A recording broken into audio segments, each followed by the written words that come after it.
He might actually be the most derivative one of all. I mean, Christ, the same house. Maybe so, but you forgot the first rule of surviving a stab movie. Never answer the... I'm bored. Wait!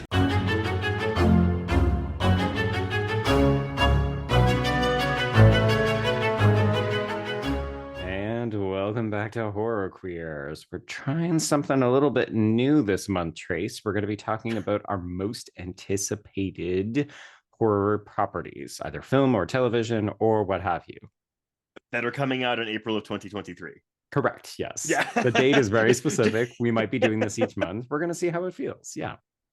Well, it's weird. I don't think I'm used to this many things coming out in April, and there's a lot of shit. There's a lot of shit, there's a lot of good shit coming out this month. It's an important distinction, yes, because of course we'll be talking about some of that good shit hopefully over on the Patreon. Like, I debated whether we should talk about Renfield because it seems like too obvious a pick, but I think it's worth highlighting for folks who maybe didn't realize some of these titles are coming out this month. So I'm sorry, Renfield isn't even on our list, but I will say I am surprised. I didn't know that everyone hated that trailer. I thought the trailer was pretty funny, but I will say that I have seen that Red Band trailer in front of every single movie I have seen in theaters for the past 2 months. Oh, and yeah. If I never see it again, I will die happy. I just want a new trailer. Like, I'm used to them giving us one trailer and then maybe a second trailer closer to release date, but like, at the time that we're recording this, we're 2 weeks out and I haven't seen anything new. They released the final trailer last week with more Nicolas Cage footage, but I opted not to watch it because I was like, I'll wait until I see it to see all the Nicolas Cage stuff. It's fine.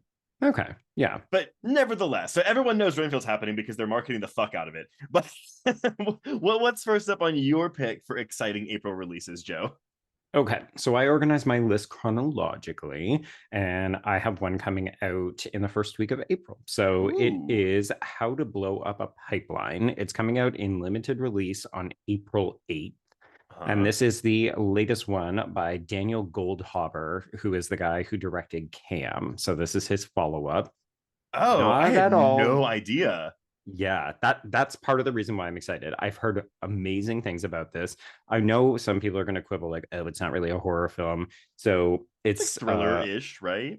Well, it's a thriller. So it's about a group of young people who plot to blow up a pipeline. And I've gathered that things don't go entirely according to plan, but it's an eco thriller. And apparently it is exceptionally well done.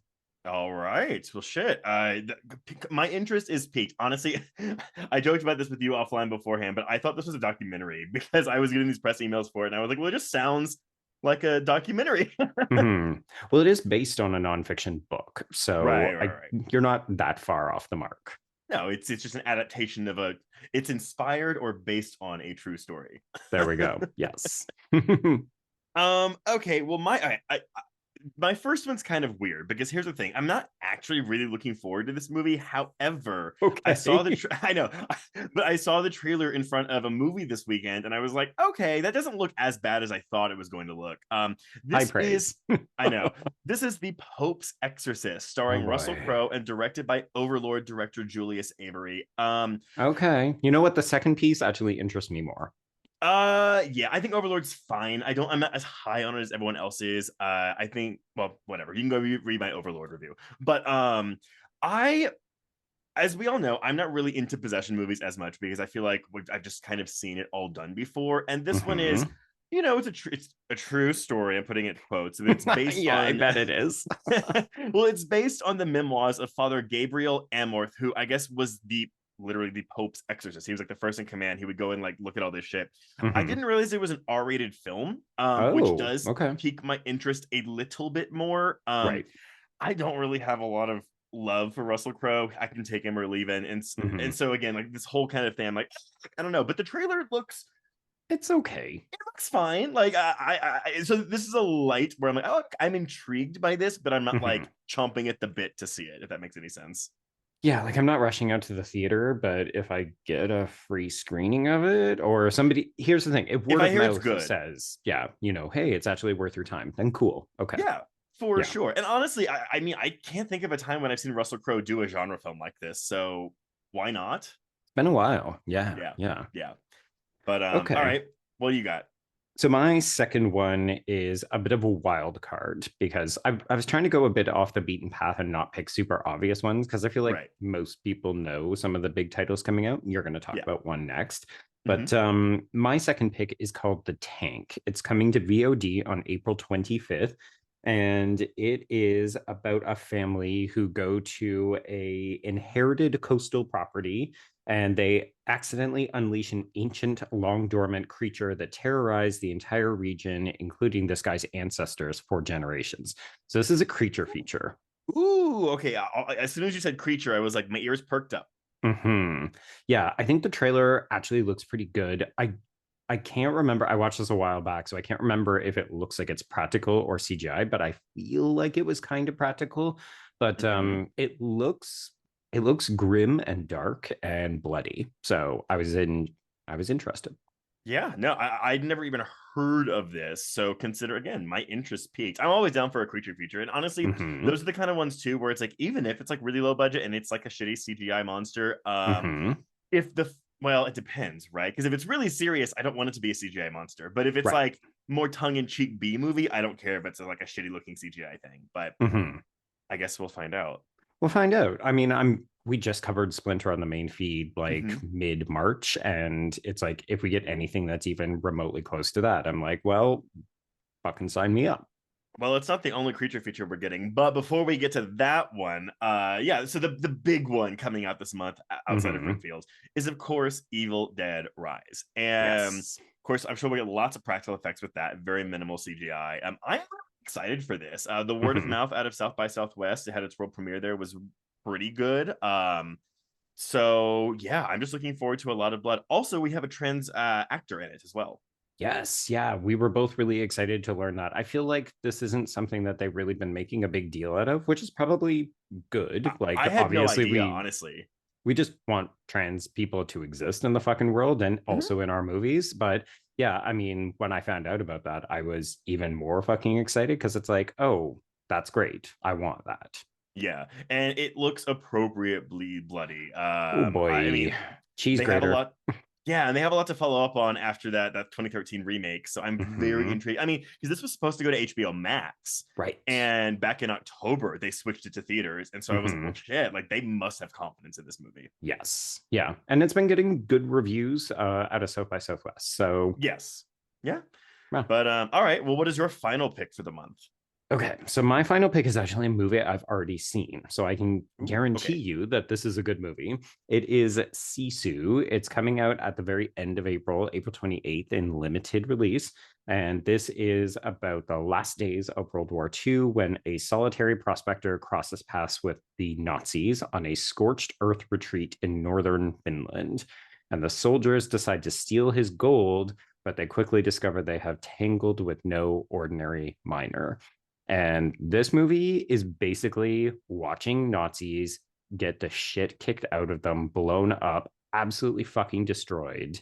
Oh, okay. So it's not like a supernatural thing. The miner's just really good at killing people, is what you're saying. Yeah, it's like they fucked with the wrong dude, and this guy unleashes hell on their asses. And like, if you have been feeling really disappointed with the political climate where Nazis are just like able to exist in the world again, this Yeah. movie is incredibly cathartic because it's just watching them get murdered for about 88 minutes. Did you get a screener for this, or was this like a TIFF film? This was a TIFF. So Megan Navarro and I Ooh. saw this. She loved it. I think she said it was her favorite film out of TIFF. And it's just, it's like, it's a roller coaster action ride. Like it's 24 hours. We're just killing Nazis. It's great. Okay, shit. Well, I mean, tie-ins to Overlord then. All right. Well, Mm-hmm. the last one we have is a film that came out of fuck. Well, for me, it came out of nowhere. This Yeah. is The Black Demon, the giant megalodon Yes. shark movie starring Josh Lucas from director Adrian Grunberg, who, to my knowledge, his most biggest claim to fame is being the director of Rambo: Last Blood. Oh, Um, okay. this okay. I don't actually think this is going to be very good, but Right. I think it looks really fun. Mm-hmm. The 2 minute trailer for this movie was better than all 2 hours of The Meg from a couple years ago. And You're even so though mean to the Meg. oh my god, it's so hard for me to not like a killer shark movie, but that movie was Mm-hmm. just like, oh, it was so boring. It's boring. Um, Yeah. it's boring and bad. But anyway, we're getting the Meg 2 later this year from Ben Wheatley, so we'll see how that goes. The Black Demon, the CGI looks really bad. I'm a little shocked that it's going to theaters. Yeah, I don't particularly care for Josh Lucas very much as an actor, but you this know is what? true. There's some really cool shark shit happening in this trailer. Yeah, the shark is giant. It takes place on Like what is it? rig? An oil rig. Yeah. So yeah, I mean, it could be stupid. It could be very fun. It could be stupid and very fun. But yeah, like you showed me that trailer, and I immediately was just like, yeah, sign me the fuck up. By all means. I mean, again, going to theaters, I cannot believe that movie. It again, no shade. It looks like a direct-to-video, like sci-fi movie. Whatever, that's fine. But hey, we can go see it in theaters. I think it looks slightly better than a direct-to-video sci-fi film, but It's I mid, agree it's with you mid. on the first part. It does look direct-to-video, but I think we're now back into this era where even mid-sized films are going back to theaters. Like I was shocked that Winnie the Pooh Blood and Honey movie never came to VOD. Well, it is on VOD now, but I think it's the horror genre is being really experimental with theatrical releases right now. So yes. I mean, look, I'm not complaining about this movie going to theaters. If anything, No. I'm happy that I get to go see on a big screen. Two Megalodon movies in theaters this year. Maybe we'll have more. This movie came out of nowhere. We could have nothing but Megalodon movies this summer. Who knows? But yeah, so I think that covers most of the big hitters, the heavy hitters in April this year. Yeah, there's a couple of other like movies that didn't make the cut that look interesting. Like there's an Anna Camp movie coming to Shudder. Yeah, an interesting range. Yeah, very, very much so. But I guess we'll reconvene for our May episode and see what we thought of these movies while we look at May as well for all those releases. There we go. I like this plan. All right, everyone. Well, until next time, I think we can cross out this YouTube series. Sure. Yes, our most anticipated of April titles. Yes, and cross out Horror Queers. There we go.